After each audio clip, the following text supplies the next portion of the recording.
This is Andi Purewal for Boxing Social in association with Betfred, and I'm delighted joined by Sugar Hill Steward here in Las Vegas. Sugar, first and foremost, how are you?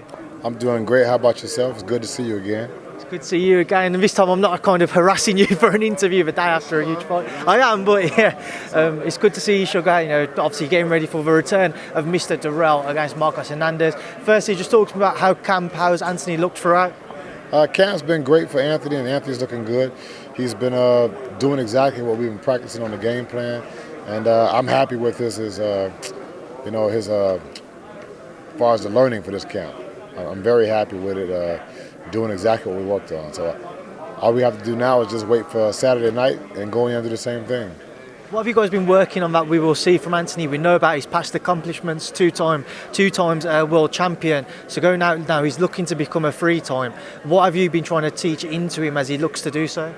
Well, basically just been having Anthony put more power on his punches, using different muscles. It's more of a technique thing, which I won't get into, but just more so just trying to perfect his technique a little bit better, make him punch a lot harder, and I want to say he'll be punching 200% harder because I've heard that somewhere. That's what I heard with, yeah, you know what I'm talking about, right? So I don't know how they got that number, but it's just kind of funny. I want to have those kind of numbers, so yeah, I wanted Anthony to be punching 300% harder.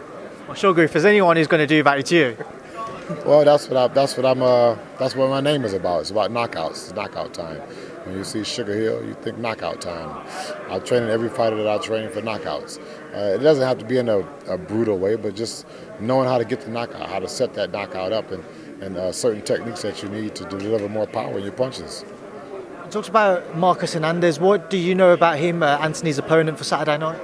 I just know that he's a fighter that wants to fight. He's always been in good fights, and he's coming to fight, which I'm happy of that. I don't really like the fighters that are running around. I wouldn't say boxing, but they're running around. Those make hard, ugly fights. The people and the fans, and Anthony's a dog. Anthony wants to fight, and Saturday is going to be a fight. How important is it for Anthony to not just win, but to look good on Saturday, then knowing that he wants to get back onto the world scene? Just as important as fighting for a championship right now. And this fight is a championship fight. And you have to go in there looking at it as a championship fight so that you can perform the best that you can. It was asked to Anthony, at the press conference just a moment ago, and he clearly understands. And I'm glad that it was asked to him so it can be fresh in his head for what he said so he can go out there and continue to do it on Saturday. Moving into next year, if Anthony's successful on Saturday, has he got a plan mapped out as to how he wants to move back into world contention? Well, the plan is what he said. He said he wants to fight the winner of this fight, the Canelo versus Caleb Plant fight. So that's his plan. And if it's his plan, it's my plan. Simple as that. Let's get on to that then. The headline fight, Canelo Caleb Plant, undisputed title action at 168. What's your take, Sugar? I take it's going to be a very good fight. I think that Caleb Plant is an excellent boxer. And we all know who Canelo is, so I don't need to say much about that. He's more of a complete fighter as well. I mean, he's a complete fighter, Canelo Alvarez. So it's going to be a tough fight for Caleb Plant. It'll be tough for Canelo up until a certain time. I think we have to look at maybe like round 3, 4, 5, when the fighters have been in there for a few rounds and see what adjustments are going to be made. That's going to tell everything about the fight. Maybe like round 3, 4, 5, and 6. When both fighters are making adjustments. Who makes the best adjustment? Sugar, we know you train fighters to knock out their opponents, but say if you was in Caleb's corner, for example, is that the way to beat Canelo? Is that the only way to beat Canelo? Damn right. Try to knock Canelo out. That would be, why would you try to do anything different? And then you leave it in the hands of the judges, and then you say, oh, I thought I won that fight. Well, the key word is I thought.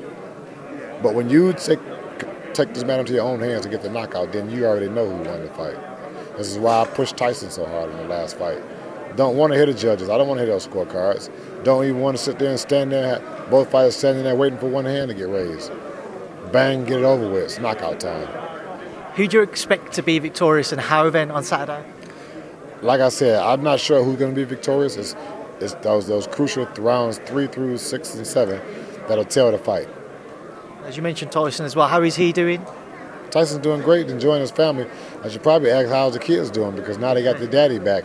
And the last time I was there, those kids, it's a funny story that one of the kids, the little one, Adonis, was like, Sugar, I want you to stay here. He's like, because my daddy's not here, want me to stay and push him on the swings all day. So, you know, they miss him, and I know he missed the kids too. And you know, for him hearing him say that, because of course I took it back to Tyson. Tyson, listen what he said. So just to rub it in his face a little bit more. But yeah, he enjoys being with the kids, and they enjoy him being around. You know, that's his family, and I enjoy seeing that, because you don't see a lot of that. Well, I don't see a lot of it, so it's good for me to see that family and that bond that they have. Sugar, we don't get to see that. You mentioned the family bond. When Tyson's away from camp, you're with him every day. Is it something he struggles with, being away from home? I don't want to say he struggles with it. It's just this past camp, it was an extended camp, so that was 20 months. So I'm sure there was some struggles there, but for me and him both, and we both stayed tough, stayed focused. We stayed being big dogs. Big dogs indeed. Sugar, as you mentioned, obviously we're speaking about Tyson rather. We've had just under a month ago that brilliant action-packed fight with Deontay Wilder. A bit of time to reflect now. Just under a month, I know. It seems like last night to me. I'm still going off of it. You've been partying every day since? I mean, it just feels like one whole day, one night, the night that it ended yet. Just obviously go back to it. Now you've had a bit of time to reflect. What would be your overall thoughts now you've had that time? Real simple, fantastic fight, fantastic performance by both gentlemen, both fighters, and yeah, it was just a fantastic fight. Listen, that fight was big for boxing, period. I mean, that fight is bigger than boxing, because now you have people that don't even watch boxing, don't even care about boxing. They're talking about boxing now. It's because of that fight, it's because of the heavyweights. The heavyweights performed. They came out. They set the world on fire. We've seen since obviously Deontay has come out and thanked Tyson for his part in their trilogy bouts together. Was it nice to see some form of mutual respect there finally after what's been a long 3 years since their first original bout? Listen, it just takes time. Me, you, we may at the end of the fight say, hey, congratulations, but everybody's different. That's what makes up this world. So if Deontay needs time and needed time to go over his, go over there and think about things, to say, hey, great fight, then that's all it took. It's not the end of the world because he didn't. We've seen this before in boxing where fighters don't want to shake hands at the end of the fight. But most of the times in those trilogies, those fighters become good friends because of the combative, the combative situation that they were in, where they have some kind of a bond, So maybe that's something that will come out of this, and those guys are a big part of history now. Sugar, we've seen Eddie Hearn say that he expects to see Tyson versus Dillian-Whyte early next year. Is that the fight you guys have discussed? Do you expect to see Tyson defend his world titles against Dillian-Whyte? We haven't discussed any of that because we just got off of the Deontay Wilder Tyson Fury fight. So these things came up after that fight. So hadn't talked about it. I don't really care one bit at all. It doesn't matter to me. It doesn't matter. If it's who he has to fight, then it's who he has to fight. Why even concern myself with fighting anybody else? It's like, okay, start planning and thinking about Dillian-Whyte, and then all of a sudden it's Otto Wilder. Who cares? It doesn't matter. Just prepare and plan to be the best, and whoever opponent they put in front of you, knock them out. So I'm going to ask you, what would you make of a fight with Dillian-Whyte? What types of challenges do you feel he would pose that maybe Deontay didn't, or Tyson's past opponents such as Otto Wallin didn't? Everyone in the heavyweight is going to pose a certain threat because it's the heavyweight division, and that's what keeps everybody on the edge of their seats. It's the knockout power. Dillian-Whyte is not some beginner. He's a veteran fighter. He's been around. He's got power. He can take a punch. He's coming to fight. These are all the things that make boxing. So I just expect fireworks, and I'll see Tyson Fury knocking Dillian-Whyte out. We've seen Joe Joyce's name also thrown out there. Who do you think would be a more difficult test for Tyson? Joe Joyce or Dillian-Whyte? That's probably a question I shouldn't answer. Tyson's the king of the division, and I believe 100% that Tyson stays the king of the division. I almost said think, but that's just regular people talking. I know for sure Tyson Fury, number one. I don't think many people can argue Tyson is the number one in the division, certainly at this moment in time. Tyson Fury is the biggest puncher in boxing right now. He just took the crown from Deontay Wilder, was the biggest puncher. So that makes Tyson Fury now legitimately the big puncher. Just to kind of move away from Tyson, just get your thoughts on Anthony Joshua. We know that he's been speaking to a few trainers. I spoke to you briefly. He didn't call you Tyson, so that's something I was going to come on to, Sugar. My phone is. I just gave you my number here, so Yeah, so he's got Tyson's number. He knows how to get in touch with us, and yeah, it'd be great. I mean, you look at all the other sports, right? Soccer, they join two great players together to play on one team, which is going into the World Cups and things like that. You have the NBA and basketball. They join into two superstar teammates are joining forces to win championships. And why not do the same in boxing? That's something I was going to ask you about, effectively, because when AJ did a huddle before the Alexander Usyk fight, he said he was studying McCronk style. Obviously, that's something that you've been passed on to. I don't know exactly. Unless he was looking at me, I don't know. So I think he's going back to obviously Emmanuel. But with that in mind, would you guys be from the blood? You can't get it unless you get it from the blood here. This is the bloodline here. So would you be open to actually working with AJ despite obviously the commitments with Tyson? Tyson said it himself. Have you had any further discussions about it, or is it simply as if AJ was to get in touch with you, get him into camp, and hopefully if he was to be successful there against Usyk, it sets up that undisputed title back between Fury and AJ once again? Yeah, it's a team effort for bigger things. Final thing, Sugar, before I do let you go, Tommy Fury, Jake Paul, that's been announced for December 18th. How much pressure do you feel there is on Tommy? You know him as well as anyone now, spent time around him. Tyson said that he'd have to change his name if he was unsuccessful. Big John, he's had a few choice words as well if Tommy wasn't to be successful. So how much pressure is there on young Tommy Fury's shoulders? I think it's a lot of pressure on Tommy just because this is big time boxing. So it's something I always say is welcome to big time boxing, and this is a part of it. So I believe Jake Paul has been involved in big time boxing, and he's had a big fight already with Woodley.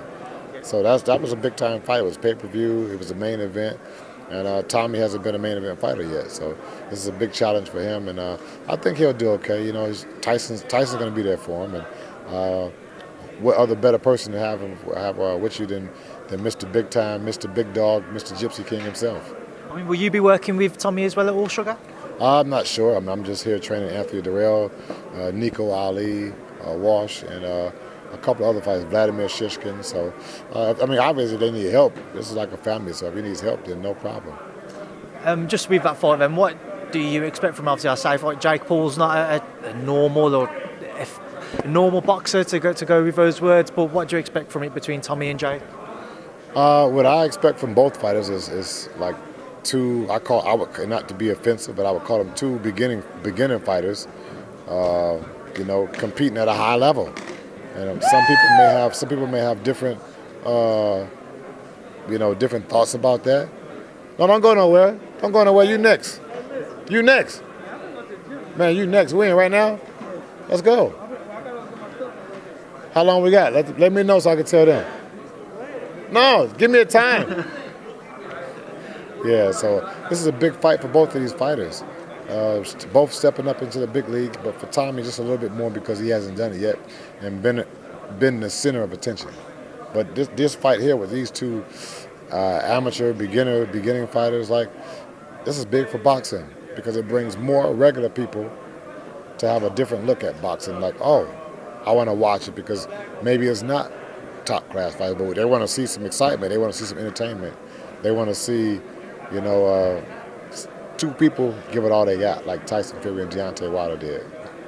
Oh, Sugar, we'll leave that there now because there's a Q4 and Anthony Durrell is about to pull you away to go to the gym. He was. See, I almost got into a fight with him. I'm not playing. Knockout time. Knockout time. Sugar, I hope I don't ever have to experience a camp with you because I wouldn't want to get on your bad side. But it's good to see you as always. Obviously, enjoy the rest of your time this week with Anthony and good luck on Saturday night. Thank you for speaking to me once again. Thank you very much. It's knockout time. Sugar Hill.